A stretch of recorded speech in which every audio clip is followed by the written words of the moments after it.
See the problem in statistics. Statistics లో problem ఇది చూడండి. The mean weight of a students in a group of 7 students is 55 kgs. అంటే 7 students average wait ఇచ్చేసాడు. ఎంత? 55 kgs. అంటే 7 students అంటే first student weight plus second student weight plus third student weight plus fourth student weight plus fifth student, sixth student, 7 students by 7 అంతే కదా. Meaning that is equal to 55 ఇచ్చేసాడు. అవునా? That implies x1 plus x2 plus x3 plus x4 plus x5 plus x6 plus x7 is equal to 7 into 55. 7 into 55 means 7 5s 35, 35 means 385 కదా. Right. ఇప్పుడు నేను తర్వాత ఏమొచ్చాడు next, if the individual weights of 6 students, 6 students individual weights ఇచ్చేసాడు. అంటే so first student wait అంటే x1 ప్లేస్లో 52, x2 ప్లేస్లో 58 ప్లస్ 55 అవునా, ప్లస్ x4 ఏంటి 53 plus what it is 56 plus 54 plus x7 is equal to 385. ఇప్పుడు 385 నిన్ను అడిగింది ఏంటి, what is the weight of seventh student. 7th student weight ఏంటంటే x7 therefore x7 is equal to 385 minus sum of all these x7 value. 385లో నుంచి ఇది subtract చేసేయండి, ఆటోమేటిక్గా ఎంత వస్తుంది 385 మైనస్ 52, 58, 57 వస్తుంది చూడండి ఒకసారి. Okay, 57 x7 value. So 7th student weight అడిగాడు, 57 ఆన్సర్. అంతే కదా. Right. Coming to the next problem ఒకసారి చూడండి. The mean of 9 observations is 100. 9 observations mean 100 అంట. 6 observations mean, the mean of 6 observations is 80. Okay, 9 observations mean 100 ఇచ్చాడు, 6 observations mean 80 ఇచ్చాడు. The mean of 15 observations ఇట్లాంటప్పుడు ఇట్లా అడిగినప్పుడు ఏం చేయాలంటే దీన్ని n1. Okay, so first 9 observations n1 అనుకున్నాం, దాని మీను x1 bar. Okay, mean of 9 observation x1 bar అనుకున్నా 100. n2 mean of 6 observations is nothing but what it is 80. x2 bar is equal to 80. n1 x1 bar, n2 x2 bar. ఇప్పుడు mean of 15 observations ఇచ్చాడు. Okay, mean of 15 observations mean. Formula ఏంటంటే ఇట్లా ఇచ్చినప్పుడు ఎప్పుడైనా ఒక డైరెక్ట్గా ఒక షార్ట్ కట్ ఫార్ములా, అంటే సపరేట్గా చేయకుండా ఒక short cut formula. X bar is equal to n1 x1 bar plus n2 x2 bar by n1 plus n2. మీరు డైరెక్ట్గా ఇలా తీసేస్తే డైరెక్ట్గా ఆన్సర్ వచ్చేస్తుంది. n1 x1 బార్ ఏంటి 9 ఇంటూ వాట్ ఇట్ ఈస్ 100 అవునా, ప్లస్ n2 x2 బార్ అంటే 6 into 80 by n1 plus n2 కదా. n1 ప్లస్ n2 అంటే 15. ఓకే, సో 15 అబ్జర్వేషన్ అంతే కదా. మరి n1 n2 రెండు యాడ్ చేస్తే ఆటోమేటిక్గా 15. Okay, so this is 900 plus 480 by 15 అవునా. Okay, this is nothing but 1380 by 15 కదా ఇది.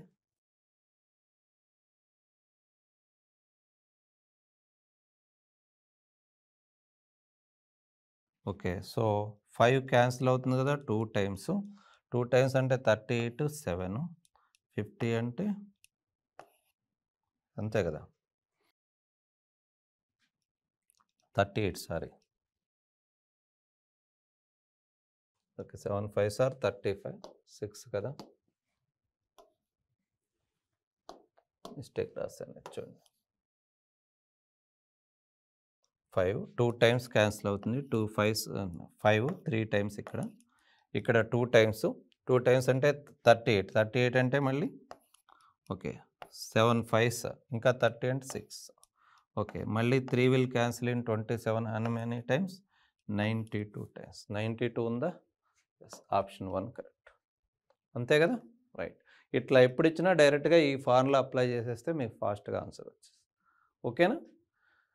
Coming to the next problem. If the standard deviation is 15, the value of standard deviation ఇచ్చారు 15, the value of 3 into mean mean deviation plus 2 into quartile deviation ఇచ్చారు, standard deviation ఇచ్చారు 15. దాన్ని base చేసుకొని 3 times of mean deviation plus 2 times of quartile deviation value మనం find out చేయాలి. ఎలా find out చేస్తాం? There is a relation between standard deviation, mean deviation, quartile deviation. ఆ mean deviation, quartile deviation, standard deviation మధ్య relation ఉంది. మీకు ఆ relation చేస్తే ఈ ప్రాబ్లం చాలా ఈజీగా వచ్చేస్తుంది. ఎస్, ఏంటి ఆ relation? Okay, 6 times of quartile deviation is equal to okay 5 times of mean deviation is equal to MD అంటే మీన్ డీవియేషన్, QD అంటే quartile deviation, 4 times of standard deviation. ఇప్పుడు ముందు ఈ రెండు ఈక్వల్ చేద్దాం. ఈ రెండు తీసుకుంటున్నా. Okay, 6 QD is equal to 4 SD. SD ఇచ్చేసాడు కదా. So 6 QD is equal to 4 into what ఈ స్టాండర్డ్ డీవియేషన్ 15 కదా. సో 4 15s అంటే 60 కదా. Quartile deviation is nothing but 60/6 10 వచ్చింది. రైట్, ఇప్పుడు రెండోది తీసుకుంది. మళ్ళీ మనం ఈ రెండు కంపేర్ చేద్దాం. ఇది mean deviation, standard deviation. 5 times of mean deviation is equal to 4 times of standard deviation కదా.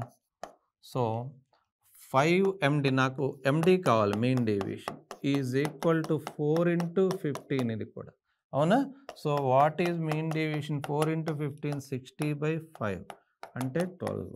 ఇప్పుడు నాకు MD తెలుసు, QD తెలుసు. ఇప్పుడు నా క్వశ్చన్ ఏంటి? నా 3 into what is required to you? 3 into mean deviation plus 2 into quartile deviation is equal to 3 into mean deviation ఏంటి? 3 12s కదా.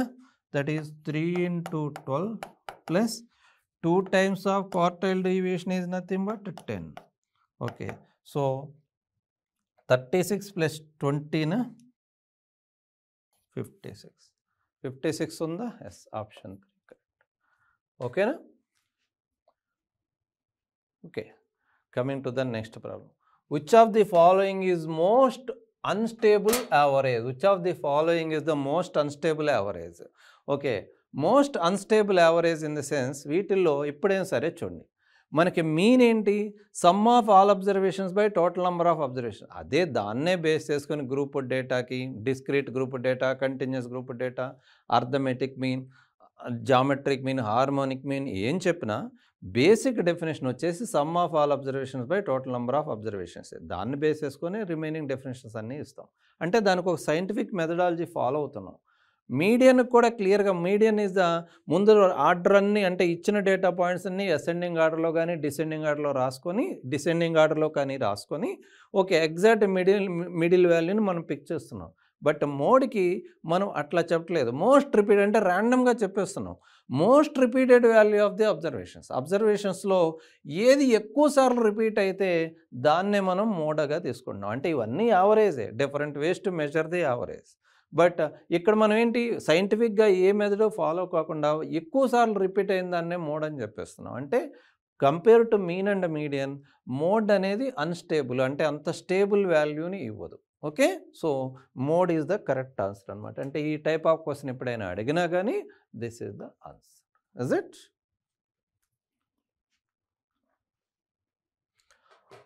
నెక్స్ట్ ప్రాబ్లం చూడండి. Mean and standard deviation of 100 items are 50 and 4 respectively. Respectively అంటే అదే order follow, అంటే mean ఏమో 50, అదేవిధంగా standard deviation వచ్చేసి 4. Then the sum of the squares of the items. Okay, sum of the squares of the items ఇచ్చిన ఏమి ఇచ్చాడు? Mean ఇచ్చాడు కదా, given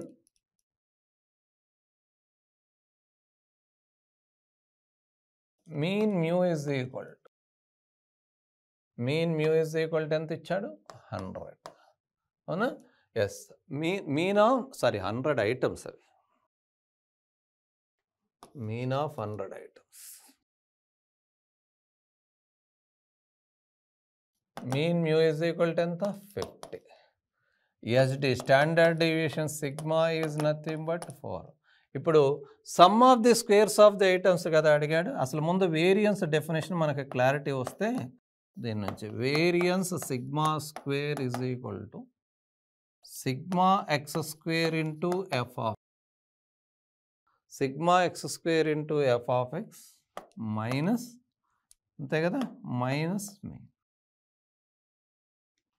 variance sigma variance formula ఏంటంటే sigma X square into F of X by sigma F of X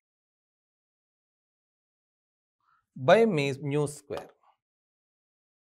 mu square అంటే mean square.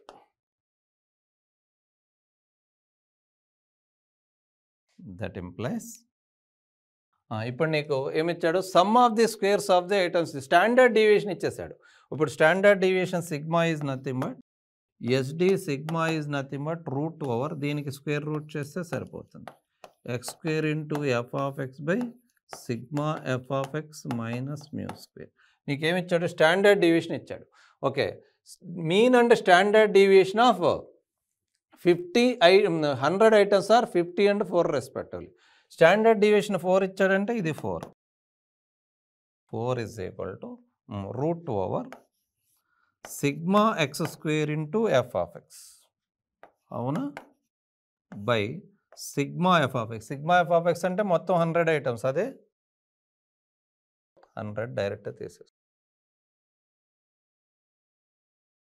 Minus mu square, route మొత్తానికి కలిపే ఉంది, మైనస్ మ్యూ స్క్వేర్ అంటే మ్యూ అంటే ఎంత 4 కదా. ఓకే, దట్ ఎంప్లాయ్ స్క్వేర్ రూట్ని సింప్లిఫై చేశారనుకోండి, that is 16 is equal to, అంటే ఇక్కడే యూజ్ చేసేయచ్చు, అంటే డైరెక్ట్గా స్టాండర్డ్ డీవియేషన్ ఫార్ములా ఇద్దామని రాశాను. మీరు ఐడియా ఉంటే ఇక్కడే చేసి తర్వాత మీరు స్క్వేర్ రూట్ తీసుకున్నా సరిపోతుంది. 16 is equal to, in square రూట్ని అవాయిడ్ చేయడానికి నేను రాస్తున్నా, sigma X square into F of X, అవునా, బై 100 మైనస్ 16, అవునా. సో 16 ఇటు వచ్చేసి 32 అవుతుంది, that is sigma X square into F of X by 100, అవునా. That implies, see this problem, mean and standard deviation of 100 items. 100 items కు mean ఇచ్చాడు, అది 50 అట, స్టాండర్డ్ డీవియేషన్ వచ్చేసి 4 అట. Okay, 100 items mean 50, standard deviation 4. ఇప్పుడు నంబర్ ఆఫ్ ఐటమ్స్ n అనుకుందాం, మొత్తం 100 items ఉన్నాయి, మీన్ ఇచ్చేసాడు, ఏంటి mean mu. Okay, mean mu అంటే that is sigma X by N, లేదంటే మ్యూ అయినా తీసుకోవచ్చు, అది 50. Okay, standard deviation sigma is nothing but 4. Okay, standard deviation ఇచ్చాడు. Okay, using the sum of the squares of the items. ముందు sum of the squares of the items అంటే ముందు అసలు variance ఫార్ములాలోకి వెళ్దాం, మీకు క్లారిటీ ఉంటుంది. వేరియన్స్ సిగ్మా స్క్వేర్ ఫార్ములా ఏంటి, that is nothing but sigma X square by n minus sigma X by n whole square, అంతే కదా, ఇదే కదా సిగ్మా ఎక్స్ బై ఎన్ అంటే మీన్ హోల్ స్క్వేర్. ఓకే, ఇది వేరియన్స్కి ఫార్ములా. సో దట్ ఇంప్లైస్ నీకు ఆల్రెడీ స్టాండర్డ్ డీవియేషన్ ఇచ్చేసాడు 4, అంటే variance is nothing but the square of the standard డీవియేషనే కదా, అంటే ఇట్స్ 16. సిగ్మా స్క్వేర్ అంటే 16గా, సిగ్మా ఎక్స్ స్క్వేర్ బై 100, అవునా, minus already sigma X by N అంటే 50 కదా, 50 whole square. Okay, so that implies 16 plus ఈ 50. ఓకే, ఇంకొక స్టెప్ రాస్తా, sigma X square by 100, sigma X square by 100 minus 2500, అంతే కదా, 50 50s అంతే కదా, రైట్. ఓకే, నెక్స్ట్ ఇప్పుడు మనకి సిగ్మా ఎక్స్ స్క్వేర్ బై 100 ఏమవుతుంది, దట్ ఇంప్లైస్ ఇట్ రాస్తున్నాను, sigma X square by 100 is equal to 16 plus 2500, అవునా, దట్ ఈజ్ నథింగ్ బట్ 2516, అంతే కదా, 2516. Okay, therefore sigma X square, నిన్ను అడిగిన క్వశ్చన్ ఏంటి, sum of the squares of the ఐటమ్సే కదా, sum of the squares of the items అంటే sigma X స్క్వేరే కదా, 2516 ఇంటూ 100 అంటే 251600. ఏదైనా ఆప్షన్ ఉందా, ఎస్, ఫస్ట్దే కదా, ఆప్షన్ ఏ కరెక్ట్. ఓకేనా.